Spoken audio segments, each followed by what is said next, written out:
ओम श्री गुरुबसवलिंगाय नमः. सर्वांना शरणो शरणार्थी.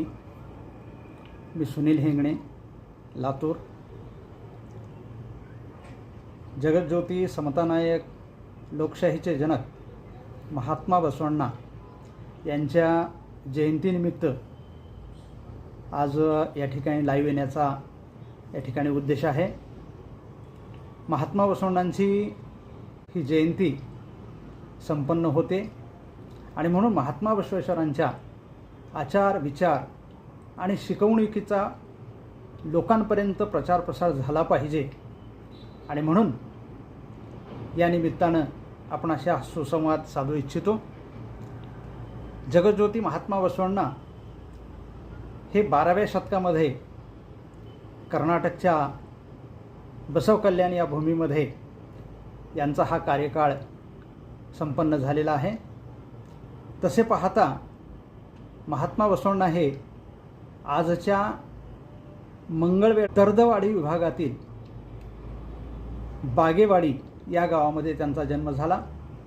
अक्षय तृतीया या दिवशी त्यांचा जन्म झाला, परंतु अलीकडच्या संशोधनानुसार 25 एप्रिल हा त्यांचा तारखेनुसार जन्मदिवस मानला जातो आणि म्हणून या वर्षातली अक्षय तृतीया ही 19 एप्रिलला आहे आणि 25 एप्रिल हा तारखेप्रमाणे दिवस. तर हा जो एक सप्ताहाचा कालावधी सापडतो त्यामध्ये सर्व ठिकाणी महात्मा बसवण्णांची जयंती साजरी झाली पाहिजेत.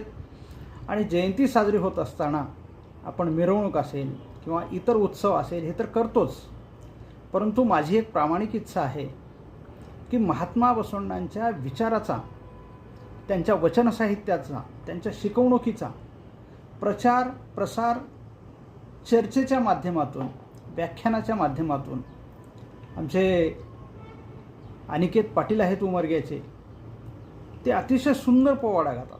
या पोवाड्याच्या माध्यमातून महात्मा बसवण्णा आणि बसवादी शरणांची शिकवण ही लोकांपर्यंत गेली पाहिजे आणि म्हणून त्याच उद्देशानं महात्मा बसवण्णा, त्यांचा कार्य काय, त्यांची शिकवण काय या संबंधानं या जयंतीच्या निमित्तानं जागर झाला पाहिजे. महात्मा बसवण्णांच्या सर्वात महत्त्वाचं जर काय असेल तर त्याने 3 गोष्टी अखिल मानवजातीसाठी दिलेल्या आहेत: इष्टलिंग, वचन साहित्य आणि अनुभव मंडप. इष्टलिंग हे समतेचं प्रतीक प्रत्येकाला गळ्यात धारण करण्यासाठी दिलेलं आहे. अनुभव मंडप 4 चांगली माणसं चांगल्या विचारानं एकत्रित येऊन चांगली चर्चा करून काहीतरी चांगलं आचरण करण्यासाठी या अनुभव मंडपाची निर्मिती केलेली आहे.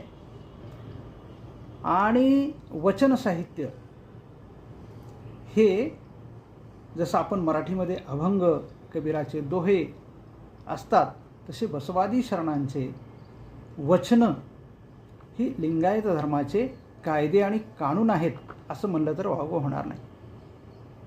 आणि हे वचन साहित्य हे एवढं समतावादी, मानवतावादी आहे हे आपल्या पाहिल्यानंतर लक्षात येईल. त्यातलं एक सांगतो मी: हा कोणाचा, हा कोणाचा, हा कोणाचा, ऐसे न म्हणवी देवा. हा अमुचा, हा अमुचा, हा अमुचा, ऐसेच म्हणवावे देवा. आपल्या महान घरचा पुत्रची मज म्हणवावे. म्हणजे हा या जातीचा, तो त्या धर्माचा, हा कनिष्ठ आहे, हा उच्च आहे, काही म्हणू नका.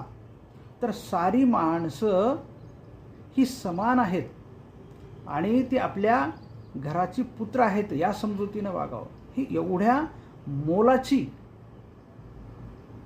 जगज्योती, जगाला जोडणारा विचार या वचन साहित्यामधून दिलेला आहे. आणि अशी ही वचनं शरणांनी लाखोच्या संख्येनं लिहिलेली आहे. परंतु आज जर पाहिलं तर महात्मा बसवण्णांची 1426 वचनं आणि इतर सर्व शरणांची मिळून 21,000 वचनं सापडलेली आहेत. आणि ती वचनं वाचली पाहिजेत, समजून घेतली पाहिजेत आणि त्याप्रमाणे आचरण करण्याचा प्रयत्न केला पाहिजे. काय वचन आहेत? दयेविना धर्म तो कोणता, दया असावी सगळ प्राणीमात्रा, दया हेच धर्माचे मूळ, धर्म किंवा कुठलाही विचार हा दयेशिवाय असू शकत नाही.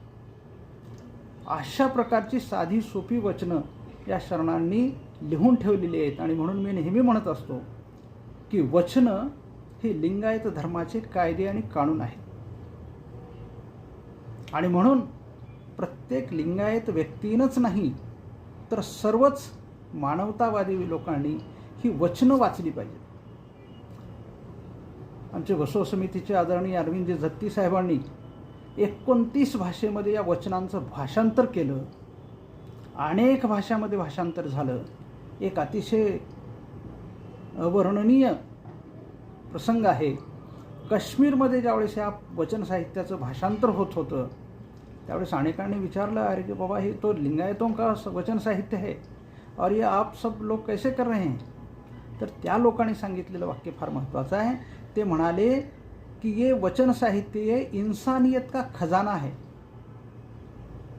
वचन साहित्य हे मानवतेचा भांडार आहे, खजाना आहे. तो मानवता ओतप्रेत या वचन साहित्यात भरलेली आहे. म्हणून माझी सर्वांना आग्रहपूर्वक विनंती आहे की वचन साहित्य वाचा. महात्मा बसवण्णांची शिकवण लिंगायत धर्म हा फक्त वचन साहित्यातूनच कळतो. मी एखादा सुनील हेंगडे किंवा आणखी कोणीतरी हा बसवण्णा आणि लिंगायत धर्म सांगतो तोच 100% खरा न मानता, आमचा तो प्रयत्न आहे सांगण्याचा, पण आमच्याकडे काही त्रुटी असू शकतात. पण प्रत्येकाने जर चिंतन करून समजून घेऊन जर वचन साहित्य वाचलं तर त्या अधिक बसवण्णा आणि अधिक लिंगायत धर्म कळणार आहे.